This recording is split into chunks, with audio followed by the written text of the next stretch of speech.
Bingo Plus, Bingo sa saya, plus sa panalo. Gaming is for 21 years old and above only. Game responsibly, keep it fun. Magandang araw po sa ating lahat, sa ating mga bisita. Inaanyayahan ko po kayo sa aming lungsod ng Alaminos para po mabisita at ma-experience ang ating mas pinagandang 100 Islands. Marami na pong pagbabago sa ating mga isla at sana makita namin kayo dito sa aming lungsod para po makapag-swimming, makapag-enjoy kasama ang inyong barkada at ang inyong pamilya. Tara na! Dito sa Alaminos City para sa ating 100 Islands. Ang patuloy na pagpapaganda sa 100 Islands National Park at lungsod ng Alaminos ay pinangungunahan ni Mayor Art Brian Celeste. High blood, salot, milyong-milyong katao na ang namamatay sanhi nito.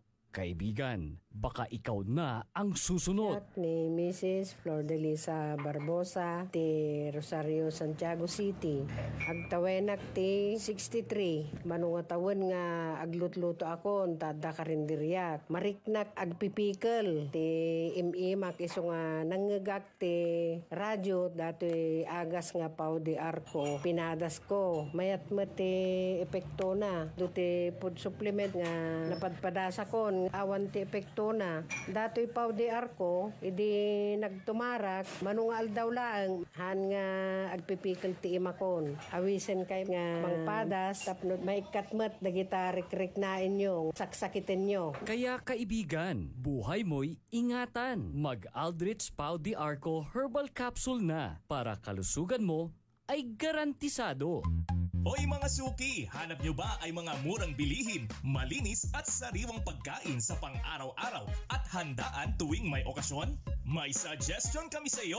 Tayo na sa Macador Market na kung saan inyong mabibili ang mga mura, sariwa, malinis at ligtas na bilihin tulad ng karne ng baboy at baka, manok, isda, gulay at iba-ibang sangkap sa pagkain. Matatagpuan din sa Macador Market ang dry goods, groceries, eateries at fruit section. Kaya ano pang hinihintay nyo? Gawing bongga ang handa mo everyday with Macador Market. Macador Market is open from 4 a.m. to 8 p.m. Visit us at Macador Market, Galvan Street at Zamora Street sa downtown Dagupan City.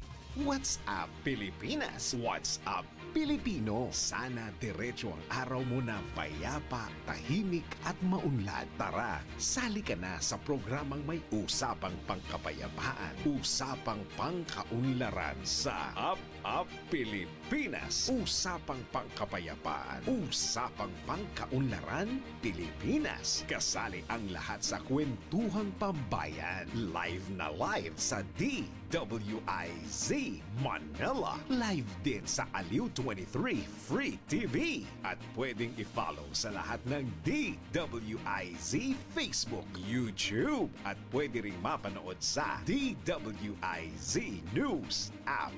Kasama si retired Brigadier General Jerry Zamudio at ang batikang broadcaster na sina Andy Vital at Emil Carrion. Up Pilipinas. Usapang pangkapayapaan. Usapang pangkaunlaran Pilipinas. Tuwing Tuesday to Friday, 7 p.m. Makisali sa mainit na talakayan sa Karambola. Live na napapanood ang Karambola via DWIZ 882 Facebook page. Maaari ninyong ipadala ang inyong mga komento o opinyon sa aming mga text line 0908-136-6060 o tumawag sa aming hotline 470-1750-54. Karambola Nationwide. Pilipinas, ngayon na pinangungunahan ni dating Press Undersecretary Robert T. Rivera at ni Lady DWIZ. Todo balita, Lunes hanggang Sabado dito sa DWIZ FM 89.3 News Radio Dagupan.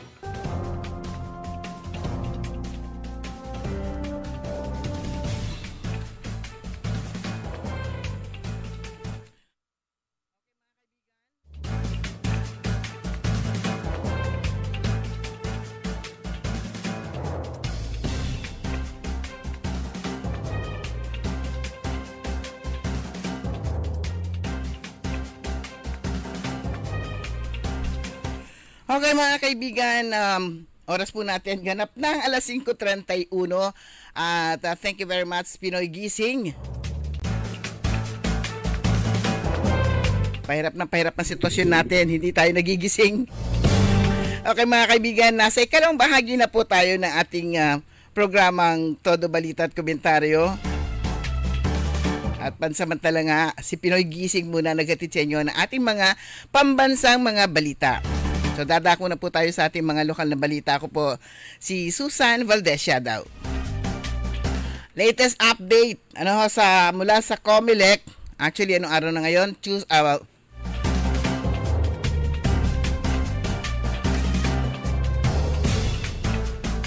Okay, 16 na ngayon. July 16. Sweldo kahapon. Daming ganap po kahapon. Mamaya po hatid po natin yan. Ang pinakaunang digitalization o yung LGU na patungo na sa digitalization. Pinakauna to sa lalawigan ng Pangasinan. Ang bayan ng Calasiao. Nagsagawa po ng MOA signing kahapon sa pagitan po ng Inspire at saka po ng LGU Calasiao. At ang isinagawang change of command naman, bago na naman, 3 linggo lang ang provincial director. Buti naman caretaker, pansamantala si Colonel Ricardo David. At kahapon nag-assume na ang bagong OIC provincial director si Colonel Merculio. Dati rin dito sa Pangasinan. 3 linggo lang. Pero nagkaroon ng maayos na Nagkaroon ng maayos na turnover. Nung si Colonel Kapukyan, bigla na lang siyang nawala. O bigla na lang siyang pinalitan. So walang seremonya. Basta nawala na lang siya. Okay, pero ito muna, announcement po mula sa COMELEC sa mga nag-aabang. Magkakaroon na ng voter registration para magre-resume na ho ang voters registration sa August 1 hanggang 10. May ibig sabihin, 'di ba? Nung kinansela yung voter registration ay hindi tuloy ang eleksyon. Pero hanggang sa ngayon hindi pa nga nilalagdan. Wala pa rin naririnig na postponed ang eleksyon ng barangay and Sangguniang Kabataan election. So ito ang latest update. Pero ito, take note that as per latest update, local transfer is not included in the applications that will be accepted this coming August 1 and 10. August 1 to 10, 2025. Marami kasi yung bigla na lang silang lumilipat. Lumilipat sila ng barangay. Ay, barangay talaga. And no application, voter registration to resume on August 1 to 10 and no application for local transfer of registration records shall be accepted or processed within the Philippines during the registration period.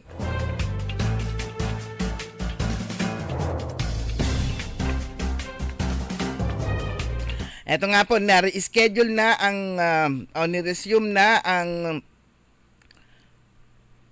system of continuing registration of voters to August 1 to 10, 2025. Ito yung mga sumusunod na tatanggapin lang. The following applications will be accepted. First, registration. Second, change, correction of entries in the registration records, reactivation of registration records, inclusion of registration records, and restatement of name in the list of voters.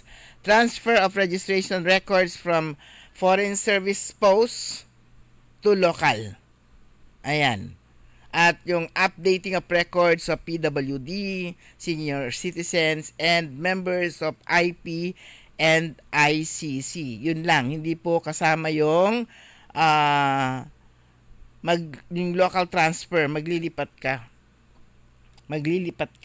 O yung mga flying voters, ito, parang ganun So ulitin po natin, registration, change or correction of entries in the registration records, reactivation of registration records, kasi yung iba nga, matagal silang hindi nakaboto, ayan, so i-reactivate lang siguro, inclusion of registration records, and reinstatement of name in the list of voters, tsaka yung mga nawala na sa inalis na pangalan sa COMELEC, inalis na pangalan inalis ang pangalan kasi hindi sila bumuboto. And transfer of registration records, pagka hindi kayo nakaboto ng 2 beses, tatanggalin na nila. Transfer of registration records from Foreign Service Post to local, updating of records of PWD, senior citizens, and members of IP and ICC. So, registration hours will be from 8 a.m. to 5 p.m. Alas 8 ng umaga hanggang alas 5 ng hapon. Mondays to Fridays, including Saturdays, Sundays, and holidays, except when declared otherwise by COMELEC. So, tuloy-tuloy yun, 1 to 10. Yun, titignan natin yung kalendaryo. July pa lang. 1 to 10, hanggang diretso yun. Walang kasama doon Sabado, Linggo at maging kung magka-holiday man. Pero yun, except when declared otherwise by COMELEC. Ayun. So itong resolution na to ay ang source dito yung COMELEC resolution number 11155. Yung amended schedule of voter registration. Na-postpone kasi nung July sana, pero yung unang dinig natin noon na-postpone mga December na yung parang malayo pa yung yung pag-postpone nila, pero to bigla magkakaroon po ng ng registration ulit. Ayan, ayon nga po sa mga nakakausap po natin ng mga local agencies na concerned sa pagkakaroon ng election, maging DILG para sa kanila, hanggat walang utos na natatanggap sila mula sa Pangulo. Ayan, hanggat walang utos, tuloy ang eleksyon. Ayan, although naipasa na nga sa Kamara at saka sa Senado na postpone ang eleksyon, pero hindi pa to nilalagdaan hanggang sa kasalukuyan. So yun nga, ang COMELEC, hanggat wala ngang pinal na hanggat wala pang pinal tungkol nga dito sa barangay and sangguniang kabataan elections, tuloy-tuloy lang po yung isinasagawa po nilang paghahanda. Ayan. At yung iba nga, baka may printing na. Ay, hindi pa printing. Magkakaroon pa lang Kailan ba dapat yung filing? Yan, mamaya tignan natin yung schedule ng filing para dito nga sa filing ng mga kandidato. Yun, yung mga iba na nag-relax kayo Yung mga ibang mga barangay officials akala nila hindi natuloy yung election, medyo nag-relax na lang sila, hindi na sila nangangampanya, hindi na sila gumalaw. Akala nila okay na. Yan. Galaw kilalamot. Okay, isang panghuling pulong ang ginanap upang muling tinutukan ng LGU Bayambang ang lumalang problema ng illegal na sidewalk o vending sa barangay Nalsian Sur at sa kahabaan ng Quezon Boulevard. So kabilang sa mga pangunahing binibigyan pansin ay ang illegal na pagbebenta ng karne sa mga pampublikong daan na itinuturing na banta sa kalinisan, kalusugan at maayos na daloy ng trapiko. Kahit dito sa Dagupan, ang dami, nasa kalsada lang yung mga nagtitinda ng karne. Yan, may mga vendors na nagtitinda ng karne, although meron doon sa loob. Meron pa sa labas, mga manok, kantura. Okay lang yung isda, kasi isda yun Yan, pero yung kung karne at saka manok, nabibili mo sa kalsada na dagdadaan na ganyan, o dinadaan-daanan ng mga tao. At ayun nga, kabilang sa mga pangunahing binibigyan pansin, illegal na pagbebenta ng karne sa mga pampublikong daan na ituturing na banta sa kalinisan, kalusugan at maayos na daloy ng trapiko. So ayon sa mga ulat, ang mga tindang karne na hindi dumadaan sa tamang inspeksyon ay nagdudulot ng masangsang na amoy at baradong drainage system na maaaring magresulta sa panganib sa kalusugan ng mga residente. So bilang tugon, isinagawa nung Lunes sa Balon-Bayang Event Center isang dialogo sa pangunguna ni Special Assistant to the Mayor Dr. Cesar Kiambao, Municipal Administrator Attorney Rodilyn Rahini Bidad, mga concerned department and unit heads, mga kapitan at mga vendor sa nasabing mga lugar. Dito ay pinag-uusapan ng mga paglabag at hinahanapan ng pangmatagalang solusyon upang mapanatili ang kaayusan, kalinisan at disiplina sa bayan. Sa iba pa natin mga balitang lokal, ginawad din ng Lunes ng lokal na pamahalaan ng Mangaldan naman ang 5,000 halaga ng special cash incentive sa isang huwarang estudyante mula sa Barangay Gusang na itinanghal bilang provincial winner para sa 2025 Search for Exemplary Child ng Department of Social Welfare and Development o DSWD.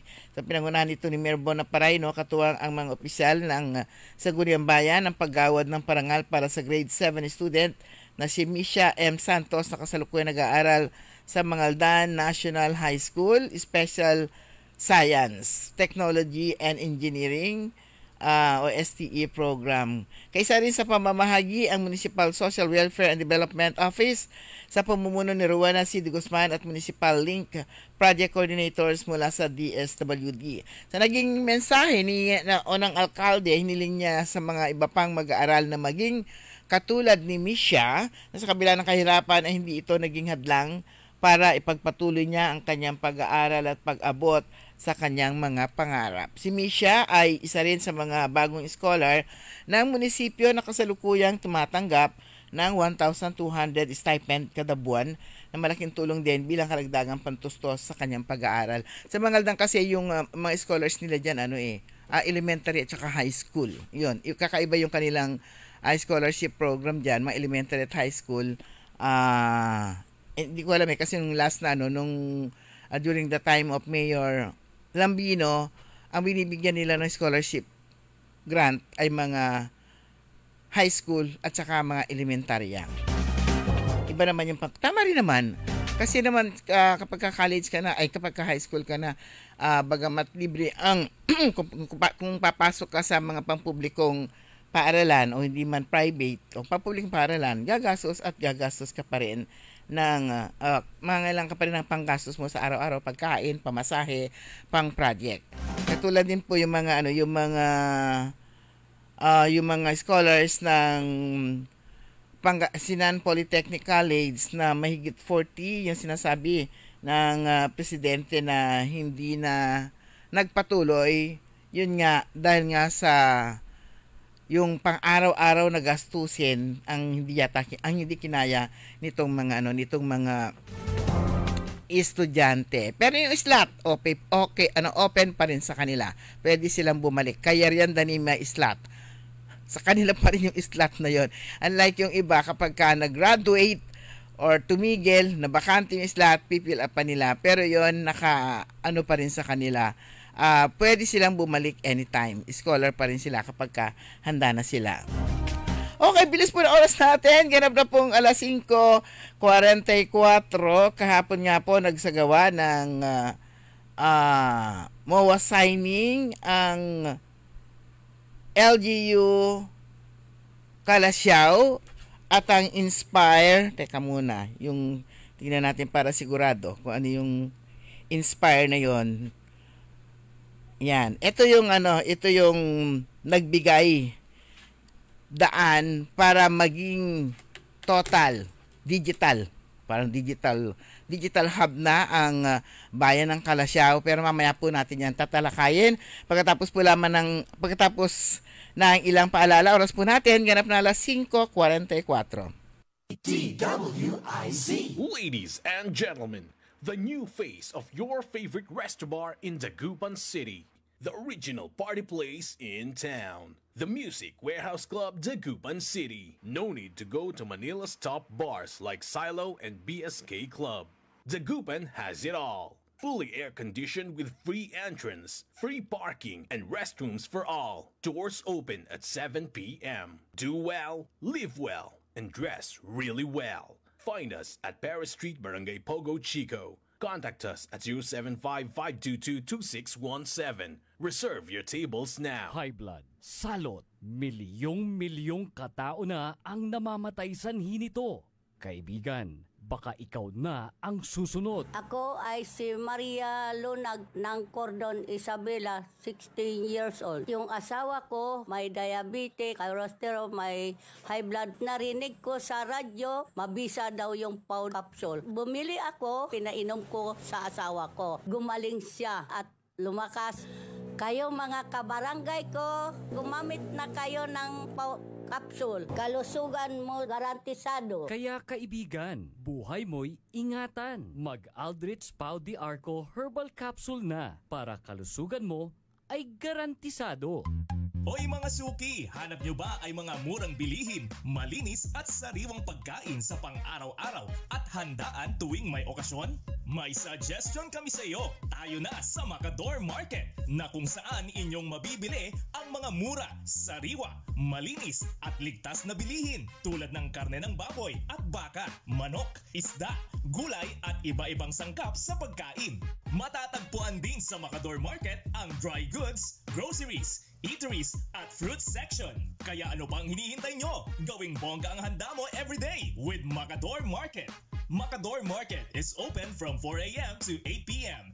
Visit us at Macador Market, Galvan Street at Zamora Street sa downtown, Dagupan City. Para diretso na alive ang umaga mo. Para diretso na buhay ang dugo mo. Para diretso na ang bangon at trabaho na agad-agad. Iaarangkada na namin ang mga balitang kailangan mo. Ibibigay na namin ang mga impormasyong pinaka-latest, pinakabago, pinag-uusapan, trending, viral. Arangkada Balita live sa DWIZ Metro at Mega Manila. DWIZ News FM regional stations. Naka-live din sa lahat ng DWIZ Digital News account, Facebook, YouTube at DWIZ News website. At panoorin din ang live nationwide sa Aliw 23 Free TV. Arangkada Balita. Arangkada na sina Drew Nasino at si Ate Juday, Judith Estrada Larino. Gising ang morning mo sa Arangkada Balita. Live araw-araw, Monday to Friday, 5 a.m. DWIZ. Liway Manantan at Isusan Yaraw sa Todo Balita.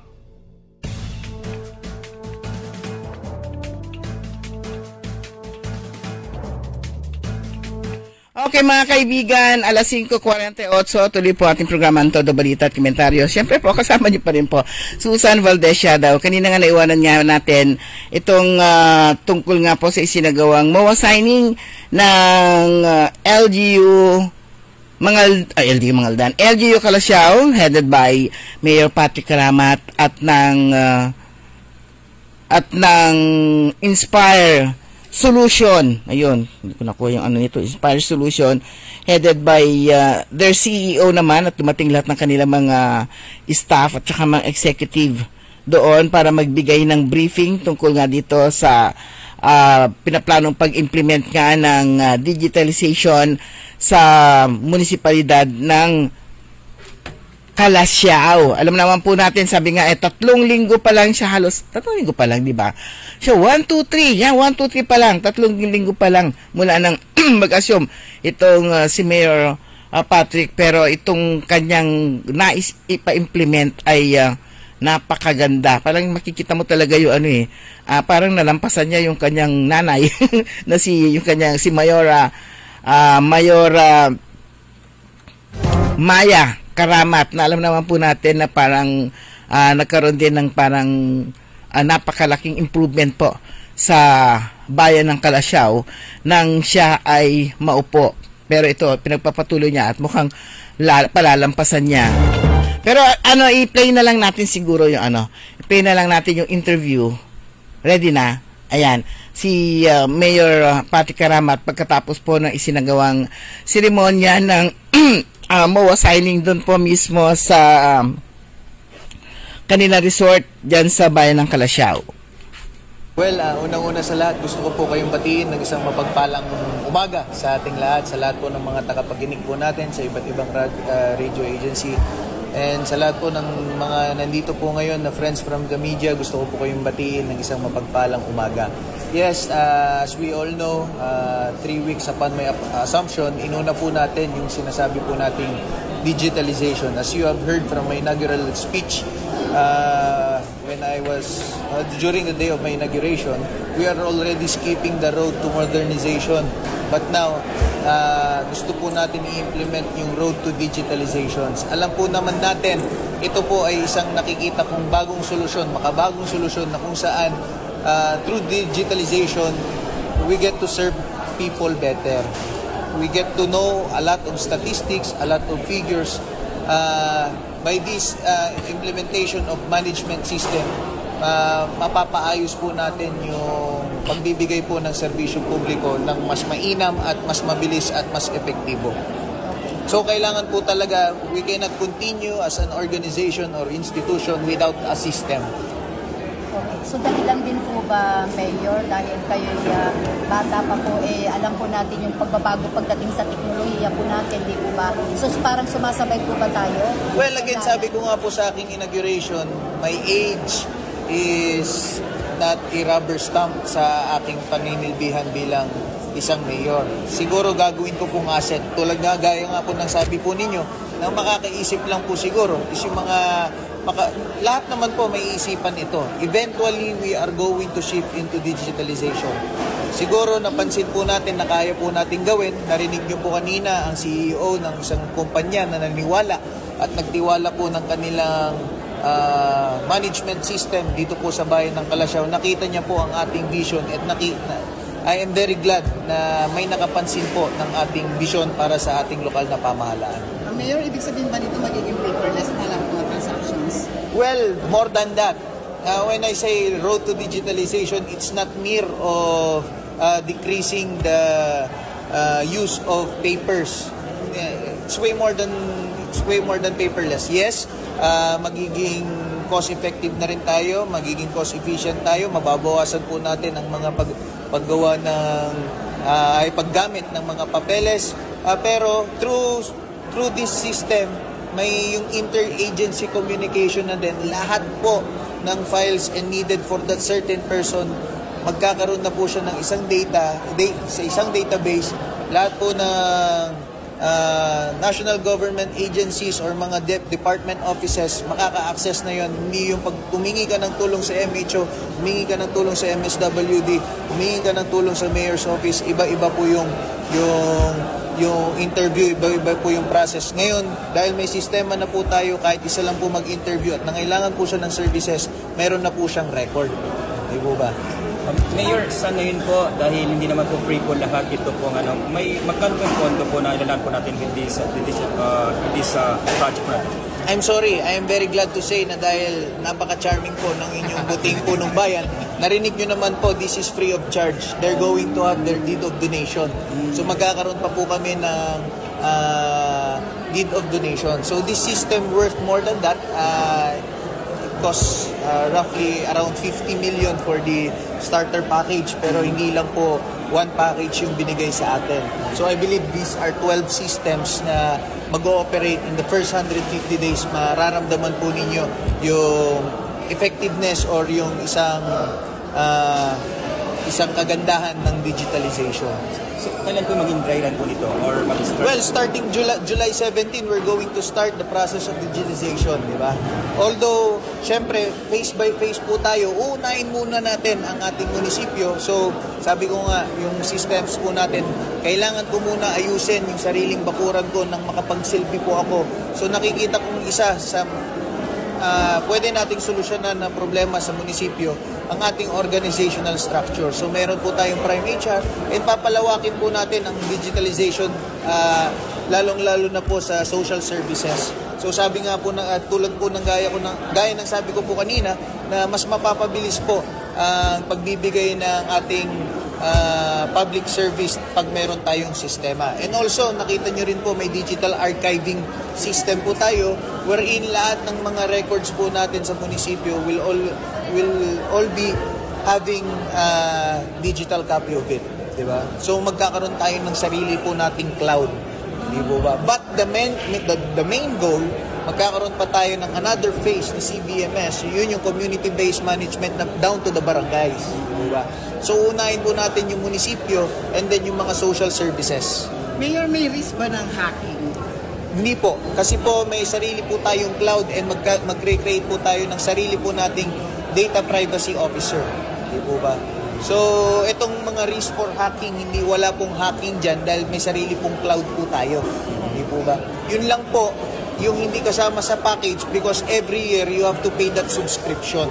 But that subscription is more of a parang updating lang. It's not costly. It won't cost $1 million. But yung masisave nito, this system doesn't only cost 50 million. It costs a lot because it would help us to cut our expenses to deliver the services of the municipality more efficient. Diba? Hindi po tayo nagbabawas ng tauhan or hindi po natin binabawasan ang trabaho ng mga tao. Pinapaganda or pinapagaan po natin nang mas makapagtrabaho pa po tayo sa taong bayan. Diba? Para hindi po tayo nakafocus sa paperworks and more of a interactive service po tayo. So, in order to do that, we must have a system. Tama po ba? Mayor, isa rin po ba dito sa yung anti-corruption campaign po ninyo na all the transaction talagang may ayos dito? Well, all of this, hindi po pakulo lang ni Mayor. Hindi po ba? Hindi ko lang po pakulo ito.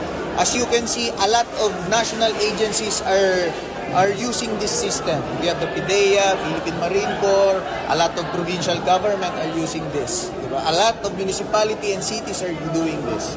Diba? Because under the Civil Service Commission, I think memorandum, that there must be ini-institutionalize natin yung human resource natin. So that's the reason why na-create yung Prime HR na ilalagay natin dito. But hindi lang po ito gawa-gawa. Diba? Eventually, as I have said.